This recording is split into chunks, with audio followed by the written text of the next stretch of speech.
Bienvenue dans la foire aux questions numéro 3 sur cette chaîne YouTube au sujet de Pinterest Ads. Je suis vraiment ravi de faire cette vidéo. Donc j'ai vu que les précédentes vidéos au sujet des foires aux questions ont bien été appréciées. Et là on va parler uniquement de la partie publicitaire de Pinterest. Donc j'ai vu les questions, elles sont vraiment super intéressantes. Donc je vous invite à rester jusqu'à la fin de cette vidéo parce que les dernières questions vraiment elles envoient vraiment du lourd. Pour les nouvelles personnes sur la chaîne YouTube, je vais me présenter rapidement. Donc je m'appelle Luc Bermond, je suis fondateur de Pinterest Consulting.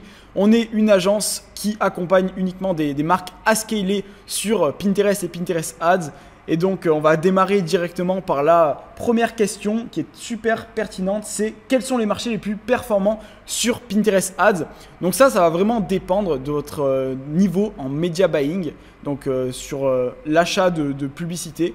Quel est votre niveau si vous avez de l'expérience au préalable. Donc il y a des marchés plus ou moins concurrentiels. En termes de marché concurrentiel, par exemple, on a le marché des États-Unis qui est le plus gros sur Pinterest, avec plusieurs centaines de millions de personnes et d'audience, comparé à la France où on a par exemple 20 millions d'utilisateurs actifs sur la plateforme. Donc c'est ça la différence principalement entre les différents marchés, c'est la taille d'audience et la compétition. Donc sur les marchés européens, globalement, il y a quand même très peu de compétition comparé aux US. Aux US, c'est un marché beaucoup plus mature. L'algorithme est très différent au final entre les États-Unis et les pays européens. Donc si vous débutez vraiment sur Pinterest, je ne vous conseille pas forcément de partir directement sur le marché US parce que vous allez être confronté à une très grosse concurrence. Donc surtout pendant le dernier trimestre où là vraiment les coûts publicitaires explosent et encore plus sur le marché US. Donc je vous invite vraiment à rester sur des marchés européens si vous débutez.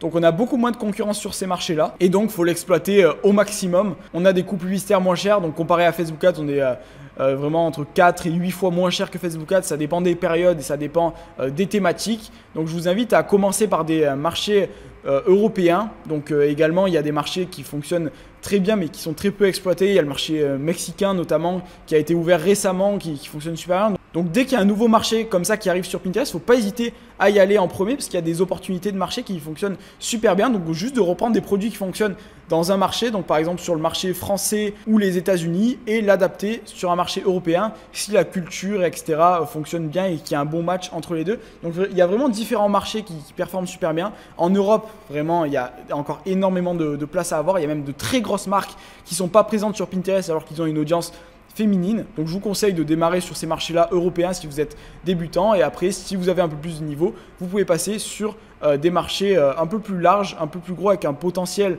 de scaling également plus important, et je pense notamment au marché US qui a une base d'audience très large. La deuxième question, quelle est la durée de la phase d'apprentissage sur Pinterest Ads? Donc ça varie en fonction des comptes. Si vous avez un compte qui a déjà de la data, vous avez déjà lancé de la publicité dessus, ça serait une phase d'apprentissage beaucoup plus courte. Donc la plus grosse phase d'apprentissage que vous pouvez avoir, c'est quand vous lancez votre compte Pinterest, c'est un compte tout nouveau, des nouvelles créas, un nouveau produit, un nouveau branding, et là l'algorithme va tester différentes poches d'audience. Donc c'est là que la phase d'apprentissage sera la plus longue, et on est souvent aux alentours d'une dizaine de jours pour les premières publicités que vous lancez. Mais quand vous avez un compte chaud, ça peut descendre à 5-6 jours, mais tout dépend du compte et également de la thématique. Il y a des thématiques qui se chauffent très rapidement en termes de data et d'algorithmes, comme la décoration, vu que c'est la thématique numéro 1 sur Pinterest. On a la mode également, la mode femme, la mode homme, qui fonctionne très bien et qui se chauffe plus rapidement que d'autres thématiques qui sont un peu plus nichées, où là l'algorithme doit un peu plus tester différentes audiences. Donc au global, ce que vous devez faire, c'est vraiment partir sur une phase d'apprentissage au global de 10 jours. C'est à peu près ça la durée moyenne. Mais dès que vous avez un pixel un peu plus chaud, la réduire au fur et à mesure, et vous allez le comprendre et le voir directement dans les statistiques. Donc à partir du jour J où vous lancez la publicité, vous regardez donc à partir de quel moment vous voyez une réelle traction sur votre compte Pinterest. La question suivante, donc mon budget publicitaire ne se dépense pas sur Pinterest, que faire?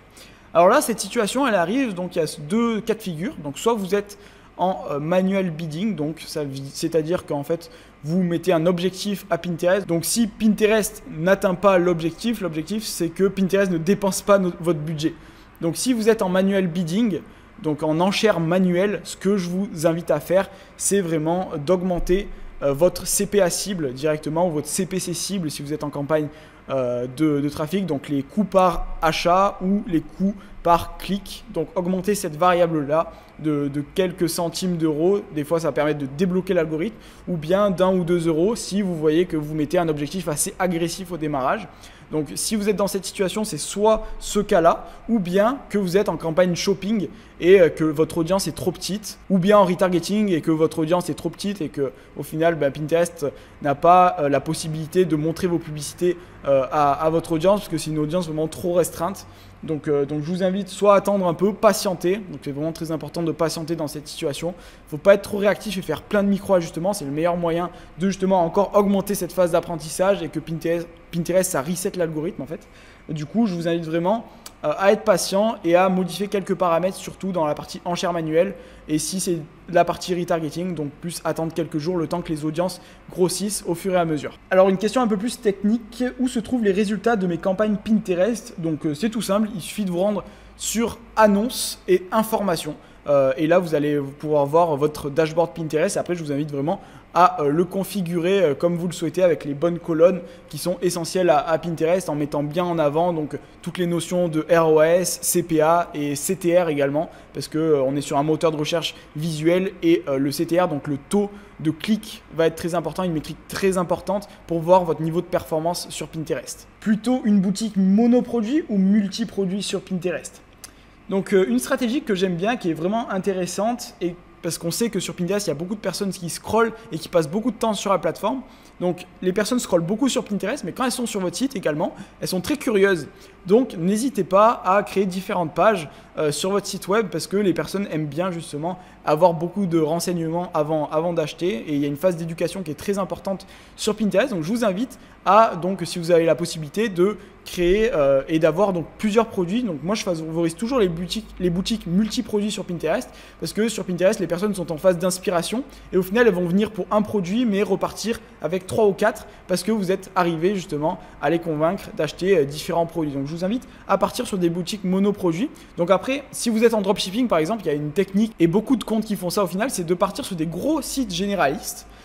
Et sur ces sites généralistes, donc de tester plein de produits dans différentes thématiques, et dès que vous voyez une niche ou une catégorie de produits qui fonctionne bien, justement vous la déclinez en boutique un peu plus monoproduit avec des upsells, etc. Parce que vous savez que ça a déjà été validé sur votre boutique généraliste. Donc ça, c'est un point très important que vous pouvez faire directement. C'est vraiment donc partir sur une boutique généraliste si vous êtes en dropshipping pour tester différents produits. Et une fois que vous avez trouvé les bons produits, à ce moment-là, créer un site de niche. Mais la partie multi-produits, ça fonctionne quand même de manière générale beaucoup mieux, parce que en termes de panier moyen, vous pouvez avoir des paniers moyens beaucoup plus élevés. Donc là, on arrive à la dernière question. Quelle est la durée idéale d'une vidéo Pinterest Ads? Donc ça, c'est une question que j'ai beaucoup reçue. Est-ce que c'est plus des vidéos courtes, longues? Donc ça, pour avoir la réponse, va tout dépendre vraiment de votre thématique, et je vous invite vraiment à scroller Pinterest pour savoir ce qui fonctionne le mieux dans votre thématique, ou utiliser des outils qui vont vous permettre d'espionner les publicités de vos concurrents. Mais la durée idéale d'une vidéo Pinterest Ads, globalement, on est entre les 15 et 20 secondes. Mais il faut vraiment que la vidéo soit dynamique. C'est super important d'avoir une vidéo très dynamique pour justement que les personnes restent attentives jusqu'à la fin de cette vidéo. Et si vous mettez une vidéo un peu trop longue avec des plans assez longs et du mouvement très lent, donc ça peut favoriser votre branding, votre image de marque. Mais il faut faire attention quand même à avoir un minimum de dynamisme, surtout dans les premières secondes, afin que ça stoppe le scroll des personnes et que les personnes voient vraiment votre vidéo jusqu'à la fin et qu'elles arrivent ensuite sur votre produit. Donc c'est très important, mais globalement on recommande une durée entre 15 et 20 secondes. C'est l'idéal en termes de publicité, et garder du mouvement au maximum. Après ça dépend bien sûr des thématiques de produits. Et si vous avez une vidéo explicative, justement, ne pas hésiter à mettre vraiment un bon rythme qui va vous permettre justement de garder les prospects jusqu'à la fin de la vidéo. Et quelque chose de très important à savoir, sur Pinterest, il y a très peu de vidéos qui sont lancées avec du son. Donc globalement, ne faites pas attention à ce détail-là, mais le son, c'est vraiment pas important sur Pinterest. C'est surtout le visuel qu'on fait attention. Mais en termes de durée, restez bien entre les 15-20 secondes. Après, vous pouvez monter à plus. Il n'y a pas forcément de problème tant que c'est bien rythmé, et vous pouvez descendre à moins, mais essayez de monter à quand même un peu plus de 10 secondes. C'est quand même l'idéal pour éduquer un minimum les personnes avant qu'elles arrivent sur vos différentes pages, donc que ce soit des pages produits ou d'autres pages. Donc globalement, je vous invite vraiment à rester dans cette durée-là. Donc j'espère que cette vidéo vous aura aidé sur cette foire aux questions au sujet de Pinterest Ads. Si vous voulez en savoir plus sur les process qu'on utilise de notre côté sur Pinterest qui nous permettent de générer plus de 3000 € par jour. Je vous invite à cliquer sur le lien en description où on détaille les process et comment on fait pour obtenir ce type de résultat. Si vous avez apprécié cette vidéo, n'hésitez pas à lâcher un petit like et on se retrouve dans une prochaine vidéo au sujet de Pinterest ou Pinterest Ads. A très vite, c'était Luc, ciao ciao.